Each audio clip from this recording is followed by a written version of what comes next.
Estamos con la congresista, perdón por el cambio, Patricia Donaire. Gracias por estar con nosotros, congresista. A ver, lo primero, usted no votó la cuestión de confianza. ¿Por qué? Porque entendía que realmente no se está votando la confianza solicitada por el Premier. El Premier, en su discurso ante el Congreso, pidió la confianza sobre dos políticas de Estado, que una la lucha anticorrupción y el otro la reforma institucional. Y en función a ello señaló que estaban los 4 proyectos de ley presentados por el Ejecutivo que desarrollaban estas dos políticas del Estado y además pidió que sean aprobados por referéndum. Esa era la lógica de la cuestión de confianza. Esa era la lógica de la cuestión de confianza en la que expresa el primer ministro y dice, hago cuestión de confianza sobre esto. Por esto. Entonces el Congreso lo que debió votar es, ¿acepto o no la cuestión de confianza? Tal como la está formulando el Premier en su pedido verbal. Para hacerlo fácil, como me decía un amigo constitucionalista renombrado, me decía, Patricia, es como que cuando te vas a la iglesia y te casas, el cura te pregunta, ¿aceptas o no por esposo o esposa? ¿Sí o no? No hay nada más que hacer. Acepto, pero de repente, si pasa esto, no se puede. ¿Aceptas o no aceptas? Así es sobre el pedido verbal. Y la resolución que ponen a votación en el Congreso, y que por cierto creo que al final no la leyeron. Hubo un cierto forcejeo, ¿no? Así es. Verbal, para seguir en el tema. La resolución lo que señalaba que se otorgaba la confianza al Premier, de acuerdo a lo solicitado para las políticas de gobierno, la 1 y la 2, que son las que hablamos, de lucha anticorrupción y ¿No se mencionan los 4 proyectos de ley, no se mencionan referéndum? No. Y, de acuerdo al oficio presentado por el Premier, ¿no? Que es en el oficio en el que pide presentarse ante el Congreso. En su oficio no menciona el referéndum, el Premier, como lo acabamos de revisar. Así que yo la verdad que tengo muy poca esperanza de que realmente podamos lograr llegar a un referéndum, por lo menos para los 4 proyectos que planteó el presidente. De repente, si hay una voluntad del Congreso, se puede llegar sobre 1 o sobre 2.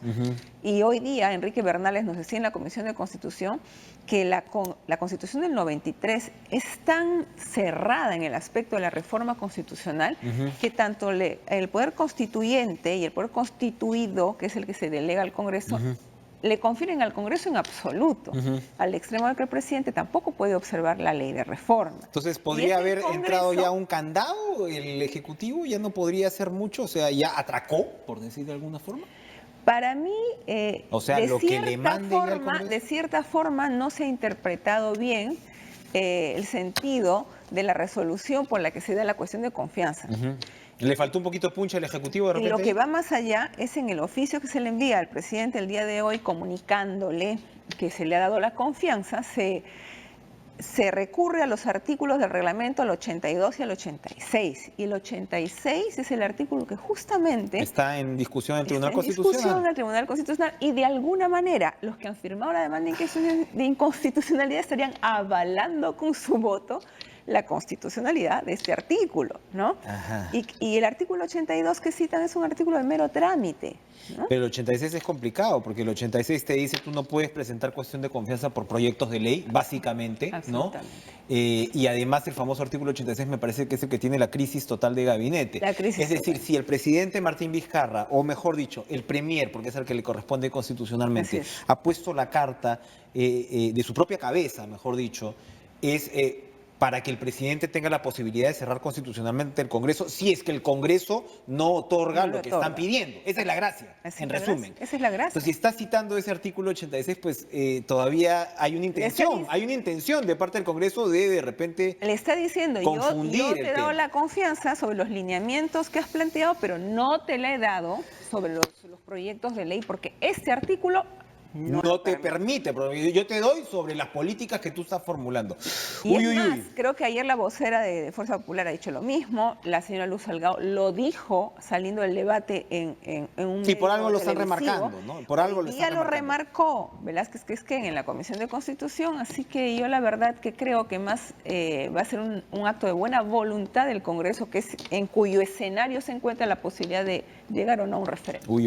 Usted, por supuesto, no solamente está en la Comisión de Constitución, sino que su salida de Fuerza Popular fue motivada precisamente en la reforma política que Fuerza Popular no quiso impulsar. Hoy, y ahí sí ha votado usted a favor, se ha modificado el artículo 90 de la Constitución, que prácticamente le abre la puerta a la existencia de una segunda Cámara, a la existencia de la Cámara de Senadores. Pero ahora entiendo yo, se está discutiendo si la conformación, el detalle, sería por iniciativa legislativa y ya no por reforma constitucional. Esto, al parecer, suena bien, porque son como 30 y pico artículos de la Constitución que habría que modificar. Es toda una cantidad de letra pequeña, que tampoco parece muy complejo, ¿no? O sea, es decir, hay que cambiar, ¿no? Pero sí, es todo un trabajo. Podría darse que, poniéndonos en el escenario positivo, que al referéndum se le someta a la ciudadanía la pregunta de sencillamente si quiere o no bicameralidad y de alguna manera ir trabajando los otros aspectos así, legislativamente. Primeramente decir que lo que se ha aprobado es parte del artículo 90 que se refiere a la bicameralidad. Se ha aprobado si vamos a pasar a un escenario en el que el Congreso va a tener dos cámaras, ¿no? Una de diputados y una de senadores. Eso se ha aprobado. Se ha aprobado. Vamos a tener dos cámaras. Okay. ¿Cómo van a ser elegidas esas dos cámaras? Eso nos falta definir. ¿Cuántos integrantes van a ser diputados y cuántos senadores? Tampoco lo hemos definido aún. Lo que se ha hecho es escuchar a especialistas que nos han dado luces respecto al número de integrantes de estas cámaras, que en realidad todos están de acuerdo que la propuesta del Ejecutivo de mantener los 130 es muy limitada, que no favorece a la representación nacional, que ahora ha aumentado la cantidad de electores que tenemos en comparación a otros años. Usted hizo un proyecto anteriormente. Yo he presentado un proyecto de ley. Yo no ponía un número cerrado, y yo pedía que el Senado esté compuesto por 2 representantes de cada región, y justamente Percy Medina de IDEA nos decía que algo similar existe en la Constitución argentina, y que en realidad es una forma de equiparar, de crear una igualdad en la Cámara de Senadores. Ahora, hay otros especialistas que lo que dicen es que el Senado debería tener representantes nacionales. ¿Eso también se está discutiendo como posibilidad? Hay muchas posibilidades en escena. Porque antes, en la Constitución del 79 y antes, el Senado era circunscripción nacional. Era elegido a nivel nacional. Y el diputado era regional. Así es, ¿no? Pero con eso no solucionamos lo que queremos solucionar, que es que la gente se sienta mejor representada, que sepa quién realmente es el que son sus representantes en Lima. En Lima la gente no distingue quiénes son sus congresistas. Entonces, acercar al pueblo a sus representantes. Entonces, ¿se ha hecho una revisión internacional de cómo son las cámaras de senadores en la actualidad en el vecindario latinoamericano? ¿Es regional, es nacional? En mayoría, bueno, en principio que en mayoría es bicameral. Los mecanismos de elección son distintos. Como te repito, en el caso de Bolivia, Argentina, son los que tienen el Senado ya fijo. En el caso de diputados se establece proporción, en algunos casos, en otros un número.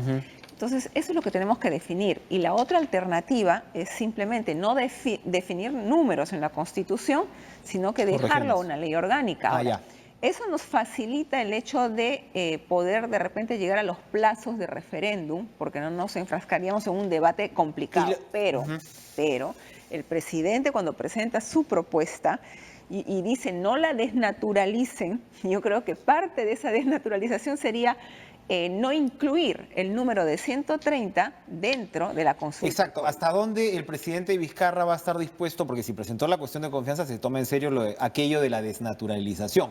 Tendríamos que definir en estos 3 proyectos de ley, porque más o menos por el CNM ya declararon su satisfacción, ¿no? A pesar de los cambios. En estos 3 proyectos de ley, ¿qué constituiría desnaturalización? Porque probablemente sería mejor pues presentarle: ¿usted está de acuerdo con la reforma del Consejo Nacional de la Magistratura? ¿Usted está de acuerdo con el retorno a la bicameralidad? ¿Usted está de acuerdo con que se reelijan los congresistas? ¿Usted está de acuerdo con que los partidos transparenten sus finanzas? Eso debería ser el referéndum más o menos, ¿no? O sea, porque si entramos pues a unas grandes disquisiciones y de repente pues dejar el tiempo para que se resuelva esto, pero yo no sé si eso entraría dentro de la desnaturalización en este escenario. Yo creo que sí entraría, ¿no? Porque obviamente al pueblo le interesa saber que no se va a incrementar el gasto en el Congreso. Ese es el principio. Pero se podría llegar a un acuerdo previo a esto. El acuerdo al que podría llegarse, el que está hablándose, es que si se aumenta el número de integrantes, es que no aumente el presupuesto. Se ha pensado inclusive en consultar si es posible meter una disposición transitoria en la que se señale que, si bien es cierto, se aumenta el número de diputados y de senadores, no se incrementa el presupuesto del Congreso. Ahora, el Ejecutivo proponía una lista cerrada y bloqueada sin voto preferencial para el Senado, con voto preferencial para la Cámara de Diputados. Ha sido bastante criticada esa posibilidad porque señalaban... Cuando hablamos de lista cerrada y bloqueada, ¿de qué estamos hablando? Que tenemos que votar por todo un bloque, ¿no? Por una lista en la que no hay la posibilidad de que tú vas a elegir a Yo quiero ir a este o a este. No. la lista que te presenta el partido, ¿no? Pero hay un tema adicional que ha salido hoy día y muy interesante, que es el tema de la reelección. Tanto Enrique Bernales y un congresista de Fuerza Popular plantearon la idea de que no se iba a poder consultar por referéndum la reelección. ¿Por qué? Porque implicaba vulnerar un derecho fundamental, que es el derecho a ser elegido. Y yo lo que les decía es, no hay un derecho a ser reelegido. Pero Colombia acaba de presentar, por ejemplo, en su referéndum, obviamente no estamos hablando de la misma constitución, pero como principio legítimo parece ser que sí se puede. Acaba de presentar, de preguntar sobre la reelección. Estamos hablando sobre un derecho fundamental, los derechos fundamentales son iguales aquí, en la China, en cualquier parte, ¿no? Entonces, yo creo que están confundiendo. Lo que es un derecho es el derecho a la participación política, ¿no? Porque si estaríamos hablando de un derecho fundamental, resulta que toda la prohibición de reelección de gobernadores y alcaldes sería prohibida, y eso ya lo resolvió el Tribunal Constitucional. E inclusive el presidente Vizcarra podría cuestionar, oye, ustedes están diciendo que yo no debo reelegirme, pues no es reelección, es primera, y caeríamos un escenario de interpretación increíble, auténtica, inacabable, ¿no? Tipo Ecuador. Así que es otro Bolivia de los pretextos para no llegar de repente al referéndum en este tema. Y sin duda para terminar, congresista Donaire, es muy interesante todo lo que usted está planteando, y la próxima discusión va a ser precisamente el tema de la reelección, ya a fondo. Y evidentemente esa es la que más molesta a buena parte de los congresistas. Si es buena, si es mala, en fin. Al final el tema un poco que hemos llegado, incluso los que de repente no estamos tan de acuerdo con esa prohibición, es decir, bueno, pues la gente está harta ahorita, hay que plantear esto.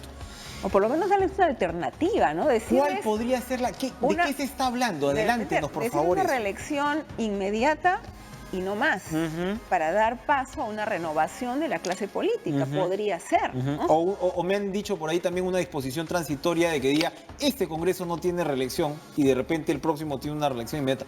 Pero eso el presidente Vizcarra va a decir, eso es desnaturalización. Eso sí. Urgente, necesitamos aclaraciones, ¿no? Yo creo también del presidente para poder entender qué sería. Y luego se viene la sentencia del Tribunal Constitucional sobre la interpretación de ese artículo del reglamento, así que tenemos mucho por rebanar en esta semana. Hay que tomar nota realmente así para no perderse. Gracias, Patricia Donaire, muy ilustrativo, realmente es muy interesante lo que está ocurriendo y hay que ver, no ir pisando cáscaras de plátano porque está sembrado el territorio, ¿no?